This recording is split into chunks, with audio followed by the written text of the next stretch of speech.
Welcome back to eCoreAcademy students. My name is Anita and I am one of the teachers and co-founders here. Today I have a new Algebra 2 lesson for you all, and it's a lesson under quadratic functions and transformations. It's part 3 of this 3-video mini introduction to the quadratics unit in Algebra 2 that I've been doing. In this video, we're going to specifically be working through some practice problems together. I'm going to do a more hands-on approach and run you through these problems so you get used to some different question types you might see with quadratics. These question types especially appear in advanced and honors level Algebra 2 classes. So for those of you currently taking those classes or planning to take those classes, this video will be super helpful because I'll be sharing a lot of tips and ways to approach these problems. Before I even get into the content planned for today, I would really appreciate it if you hit the like button on this video to show your support for me as a teacher. Hit the subscribe button to join the student community. Hit the post notification bell so you're notified of our latest posts. And you can even drop a comment down below of what you thought. Utilize our social medias in the description box so you can share our channel and our videos with all your family and friends. Without further ado, let's get into the video I have prepared for us today. So the first thing that I want to go over, as I usually do in most of my videos, is like real life applications. In higher level math classes, you're going to be asked for real life applications, and you yourself should be asking, how do these concepts apply to my life? So let's look at two examples of quadratics in real life. So here's a picture, and my question to you is, can you see the parabola when the dolphins are jumping? By now, you all should know what a parabola is. It is just the graph of a quadratic function on a coordinate plane. So can you see that shape of the graph where these dolphins are jumping through the air? If you can't, let me draw it for you. So here is our parabola. If you see this first dolphin, I'm just drawing a parabola. It's actually a parabola reflected across the x-axis. For those of you who want to specifically know, where there is a negative sign in front of the a value, as we reviewed from our last video. And for this second dolphin, the same applies. You just see a smaller parabola. And yes, you can see the parabola when the dolphins are jumping. So a dolphin jumping through the air is representative of a parabola. That's one real-life application. Here's another. Look at the McDonald's sign. Can you see the parabola in the McDonald's sign? Well, there's not just one parabola. There are actually two. For those of you who are asking how these questions apply, let me tell you right now. In one of my quadratics tests that I took when I was taking Algebra 2 in school, I had a question, a math problem on my test on the McDonald's sign and how it applied to parabolas and quadratics. So yes, these concepts are really important for you to understand. If you can't see the parabola in the McDonald's sign, let me also draw it for you. Here is one parabola, the first kind of loop of the M, and the second one is right here. The letter M itself is a combination of two parabolas that have been reflected across the x-axis and are just joined together. So those are two examples of quadratics in real life, and I hope that was a fun little tip that you just learned. Now let's get into the actual practice problems. I have 4 prepared for us, and they're 4 different question types. The question type will appear across the top of the screen as the title. Again, these are the question types that I've named it. It might not be what your teacher calls it, but here are just 4 of the most recurring question types that I've seen. Obviously, I haven't included graphing quadratics in this. I've included describing the translation, but I haven't included any graphing because by now that should be kind of a fundamental. You should know how to graph quadratics, whether it be on the TI calculator, as I showed you in the last video, or with coordinate grid paper. So I haven't included that as one of the practice problems. Just a fair warning before we start. Okay, let's begin with the first problem. So here are transformations of a graph. So let us begin with the first problem I have for us to do. It is going to be the transformation of a graph, and I'm going to be giving you the parent function, and then I'm going to be giving you a new function, a new quadratic equation in vertex form, and then we are going to be describing the transformation from the parent function to the new function, and we're going to describe the steps without even looking at a graph. So it's going to be gauging your skills on how well can you break down a graph and how well can you visualize it.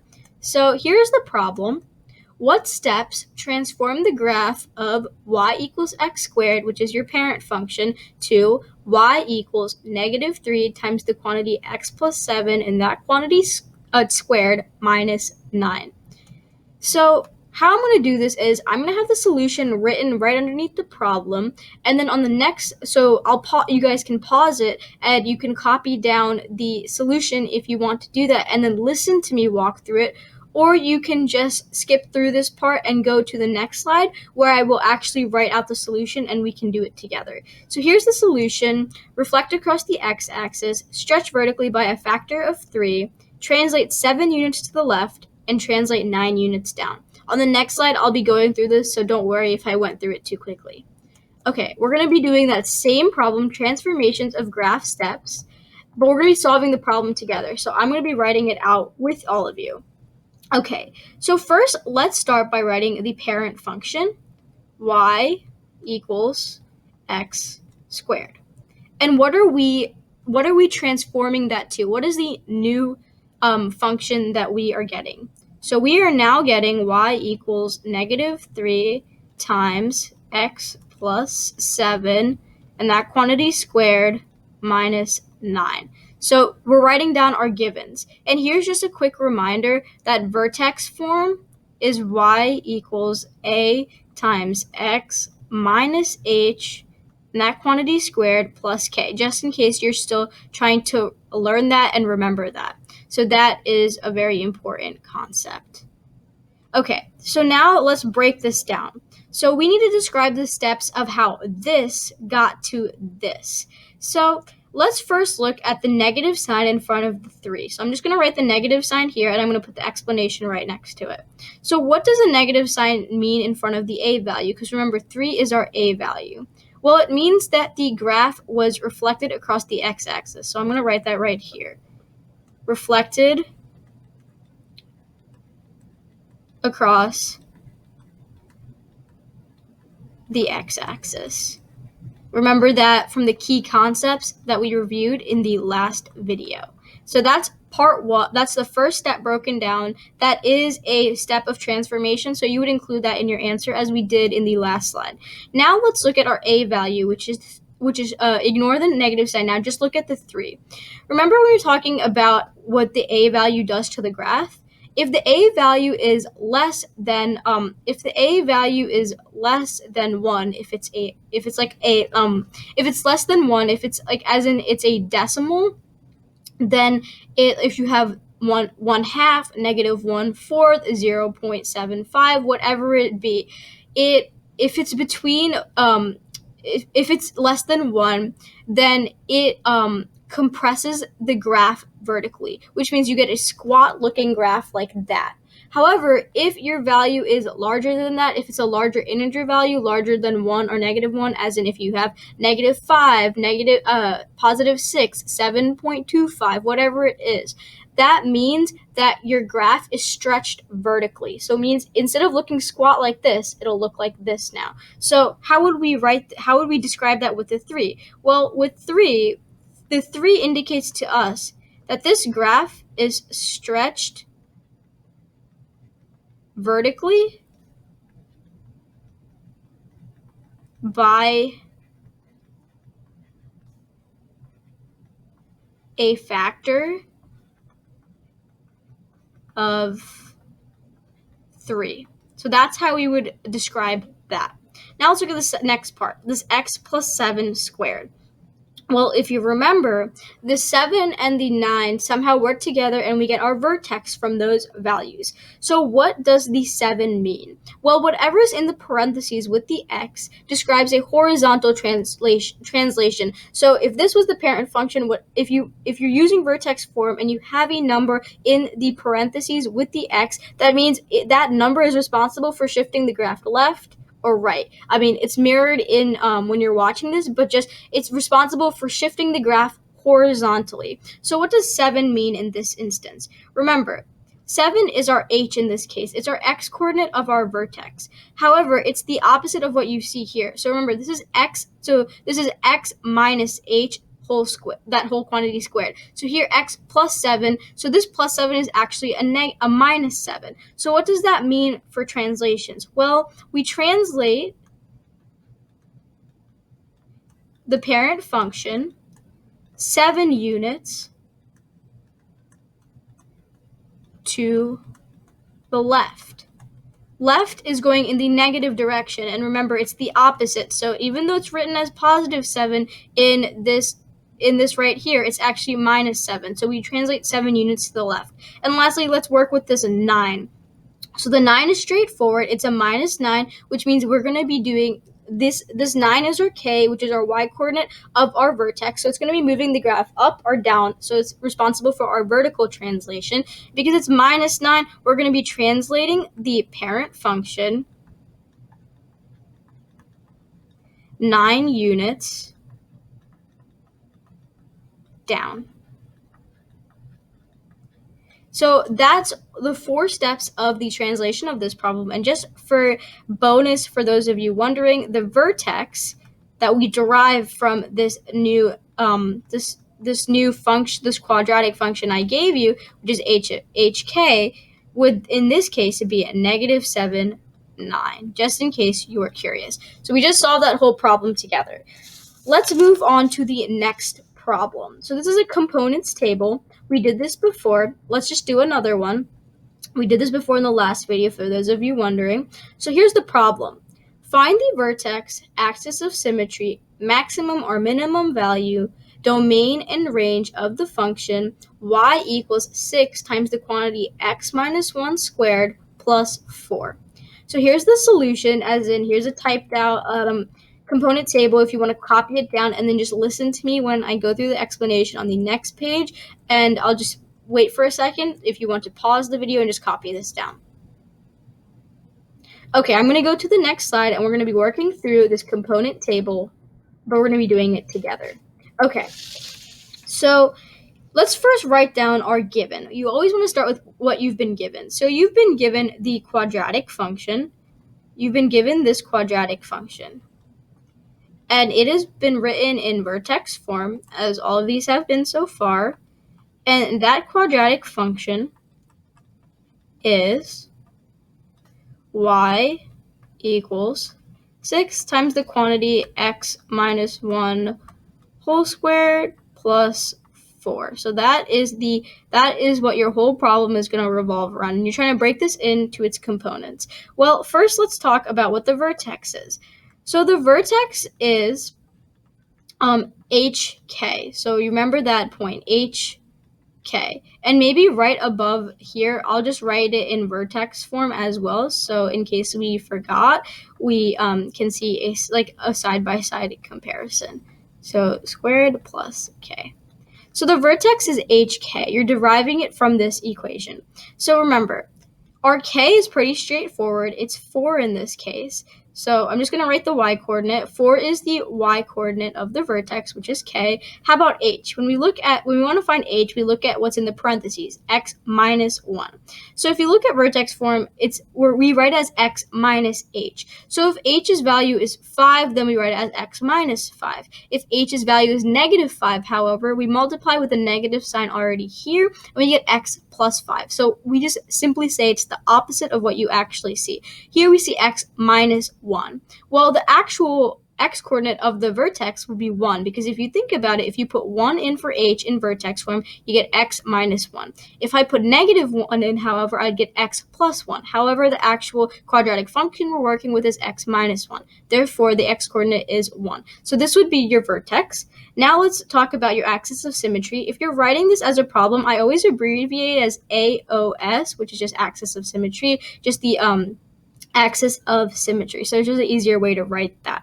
So remember, the axis of symmetry is just, here, I'll just make an arrow here. The axis of symmetry is a vertical line. Remember, it's what's splitting your parabola in two symmetrical halves. It's a vertical line, and vertical lines have an indefinite, undefined slope, and that you write it as x equals whatever value. So in this case, x would be equal to h. What does this mean? Well, x denotes that it's a vertical line, which we were saying an axis of symmetry is a vertical line.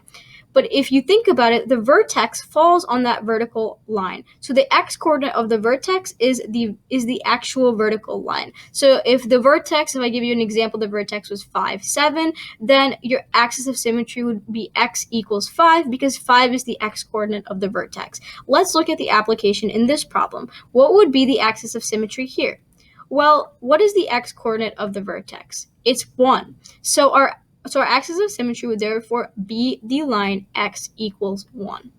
Next, let's look at maximum or minimum value. So I'm just going to abbreviate it and say max/min, and then I'm just going to add a question mark because the first part of this question is it a maximum or a minimum value? First, I'm asking you, does this function have a maximum or minimum value? If you remember, a typical quadratic function, when graphed as a parabola on a coordinate plane, looks something like this. Therefore, the vertex is right at the bottom here, and it's your minimum value. It's the smallest the function will ever be. However, if the parabola is reflected across the x-axis, your parabola will look something like this. The vertex is up here, and it's the largest value your function could possibly be. It is your max. How can you tell this? Well, if your a has a negative sign in front of it, it's reflected across the x-axis and therefore opens downward, having a maximum value. If you remember, it looks like this. If your a value in vertex form is positive, then it opens upward and has a minimum, because your vertex is down here. So let's look at the equation we've been given. So 6 is our a value. Is it positive or negative? Well, it's positive, meaning this quadratic function has a minimum. And let's just, for extra credit's sake, what is the value of the minimum? Remember, we wouldn't be giving the value of the vertex altogether. We'd be giving the y-coordinate of the vertex, because the y-coordinate is the value of a function at any given point. So the answer would be, if we just wanted to know what is the value, it would be 4. So next, let's look at the domain. So what is the domain of this quadratic function? So if you remember me constantly reiterating this point, every quadratic function you come across will have the domain of negative infinity to positive infinity. Also, remember, in higher level math, we write our domain and range in interval notation. So if you think about it, a parabola this way or this way, however, if it's reflected across the x-axis or not, it's just extending outward like this. So if this was my parabola on like a 10 by 10 grid, it's just extending outward. So it's encompassing all possible values on the x-axis. So that is why our domain is negative infinity to positive infinity. However, our range can differ from quadratic equation to quadratic equation. So our range in this case, so we're going to be imagining this graph. So I don't want you to have to draw this graph. Remember, it's a component table, so we just want to visualize the graph. The graph looks something like this from what we've already deduced from maximum and minimum value. And we say that the vertex is the minimum value. The range is your y coordinates. So if your vertex is your smallest values, well, 4 is going to be the smallest value that the function could possibly have. So that's why it is the smallest value in the range.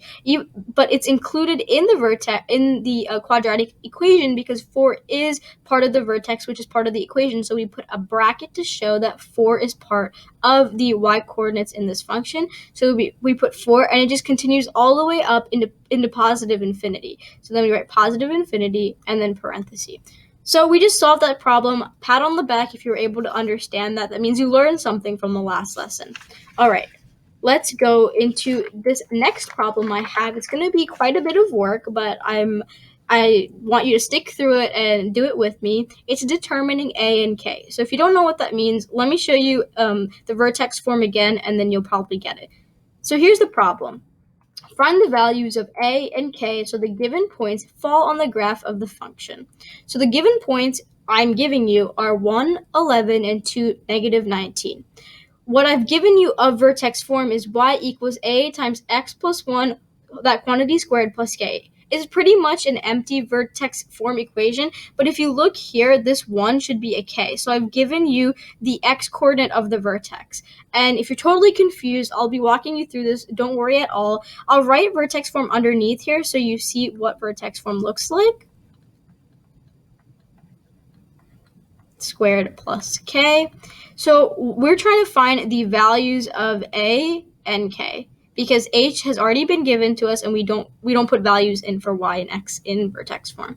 Okay, so I'm going to be on this slide on determining a and k. For the solution, here is just a fully written out solution, pre-written, for those of you who want to pause the video and just either run through the written solution, want to copy it down, do whatever you want to do. I'll pause for a second and you can pause the video and do that.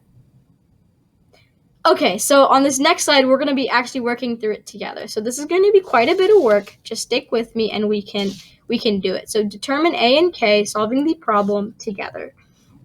So let's write down what we've been given. So we've been given the points 1, 11, and 2. Sorry, I'm writing a little bit slow. And 2, negative 19. So these are the 2 points we've been given that lie on this quadratic function. And the quadratic function that we've been given in vertex form, what we've been given of it that is complete is that plus 1, if you remember. So a times x plus 1 squared plus k. So this is what we've been given. So if you're wondering, Anita, how are we going to possibly solve this problem? Well, I'm just going to tell you right now. We're going to be solving it using systems of equations. So if you remember your graphing method, your elimination, substitution, out of all of those, we're going to be using elimination to solve this problem. So we're going to be making 2 different linear equations, and then we're going to be solving. And if you're confused, don't worry. I'm going to be walking you through how exactly we're going to do that.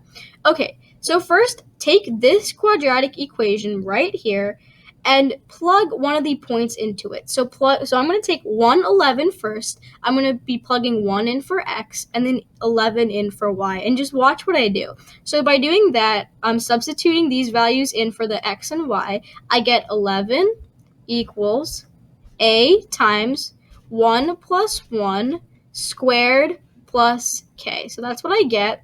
And let's just simplify this as much as we can. So then we get 11 equals a times, so 1 plus 1 is 2, so we get 2 in the parentheses, squared plus k. Then we get 11 equals a, what is 2 squared? 2 squared is 4, so a times 4 plus k.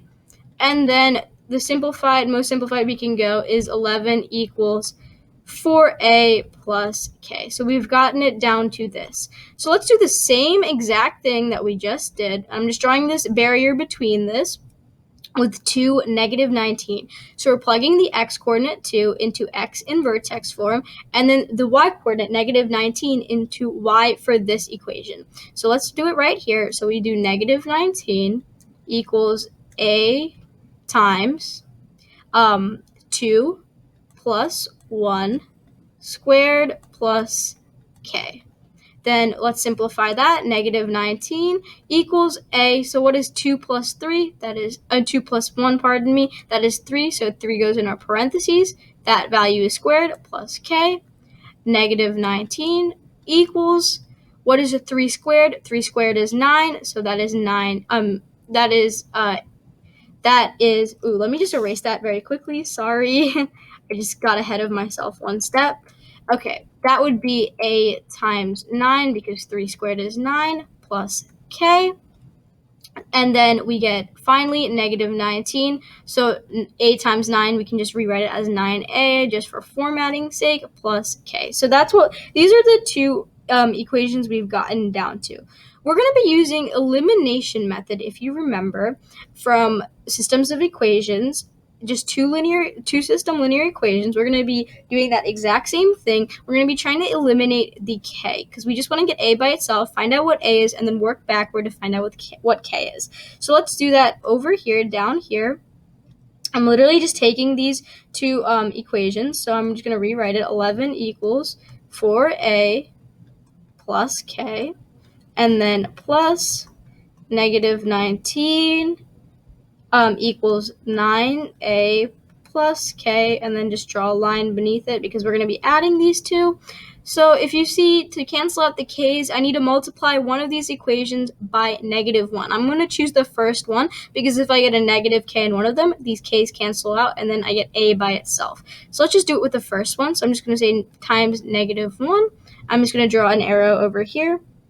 So then I get -11 equals -4 minus k, because 11 times -1 is -11. 4a times -1 is I didn't write the a here. -4a, and then k times the -1 is -k. If we add these together, the k's cancel out, and then we just add straight down. So 11 plus -19 will give us look over here. -11 minus 19 gives us -30. -4 plus 9 gives us, that would be equal to 5a. And then again, the k's cancel out. So we're left with this, and let's get a by itself by dividing both sides by 5, and we get a is equal to -6. So we have that part of the answer down. Now let's solve for k. I'm going to do it over here. So I'm just picking this first equation that we came up with, 11 equals 4a plus k, and just plug a -6 in for a so that we can get k. So 11 equals 4 times -6 plus k. 11 equals 4 times -6 is -24 plus k. And then you get k, and you subtract, you add 24 to both sides, and you get k equals 35. So you found what a and k are. So now, just for the sake of it, let's just put this all together into one final quadratic equation. So we get y equals, our a value is -6 times x plus 1 squared, which we have from the original, and then plus 35, which is our k value that we just found. So this would be your completed quadratic equation. So that was probably the hardest problem that we're going to run through out of all of these problems. So pat on the back if you're able to follow along. I totally understand if you need to replay that. I highly suggest you do if you didn't get it, because trust me, when I was in class doing a similar problem, or maybe this exact same problem, I didn't get it the first time. So don't worry if you don't get it the first time. Replay this and do whatever you need. Okay, let's move on to the last and final problem, and that is find the quadratic function. And you'll see exactly what I mean by this. So here's the problem. Find the quadratic function y equals a times x minus h squared plus k, which is your vertex form, whose graph passes through the given point 9, 4. So you've been given the point 9, 4, and you've also been given the vertex, which is 3, 7. So pause the video and reread that if you want to. Okay, let's go to the next slide. So this is another find the quadratic function. Here's the solution where I've actually pre-written it for you. So if you want to copy this down, and pause the video, copy this down, and then move on to where I run through the solution with you, please do that. I'll give you a second. Otherwise, for the rest of you who want to do it with me, let's go ahead and go to the next slide. Find the quadratic function. We're going to be solving the problem together. So fresh slide. Let's bang out this fourth problem. I know you can do it. Okay, so let's write down what we've been given, as you always should, so that you can organize your information. So we've been told that the point 9, 4 lies on this quadratic equation, and we've also been told that the vertex of it is equal to 3, 7. So this is the information that we've been given so far. Remember, I just want to put a reminder down here that vertex form is y equals a times x minus h squared plus k. Remember, just drill that in your head and memorize that form. And lastly, if we want to write this in the form of hk, our hk in this case, which is our vertex, would be equal to 3, 7. So since we already know that, why don't we just plug 3, 7 into our vertex form for h and k? Why don't we just do that? That way we already have most of the problem solved. Let me show you what I mean by that. Since we already know what h and k are, corresponding to the vertex, we can rewrite this as y equals a times x minus 3 squared plus 7. We already know this much. So we already figured out what h and k are. So the only thing we have left to figure out is a.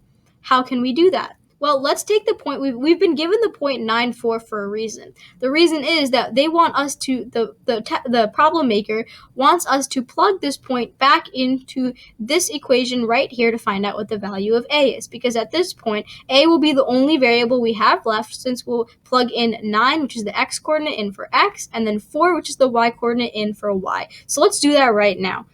So if we're plugging 4 in for y, we get 4 equals a, since we don't know what a is, and since we're plugging 9 in for x, we get 9 minus 3, because remember 3 is our h, which is the x coordinate of the vertex. That quantity is squared, plus k, which is 7, the y coordinate of the vertex. And let's just simplify this. It's just all down to getting this down to a equals some value. So 4 equals a times, what is 9 minus 3? It's 6. 6 squared plus 7. Let's continue simplifying this. 4 equals a times, what is 6 squared? 36 plus 7. And then let's just keep going. Let's just rewrite this instead of a times 36 as 36a plus 7. And let's try to get 36a by itself. So we subtract 7 from both sides. We get 36a equals negative 3, because 4 minus 7 is negative 3. And then to get a by itself, let's divide both sides by 36. So I'm just going to draw an arrow so it's not crunched at the bottom of the screen. So a equals negative 1/12, because if you think about it, divide 36 from both sides. 36a over 36 is just 1a, which is a. Negative 3 over 36 can simplify it to negative 1/12, because if you think about it, 3 is 1/12 of 36. So it just simplifies to a equals 1/12. Well, now that you've figured a out, we got to give the whole quadratic equation. So don't forget that. So let's rewrite this as the whole quadratic equation in vertex form. Y equals, what is our a value? Negative 1/12 times the quantity x minus 3 squared plus 7. And bam, we just finished this whole problem, and it probably just didn't take us that long. And it didn't take that many steps compared to the last problem.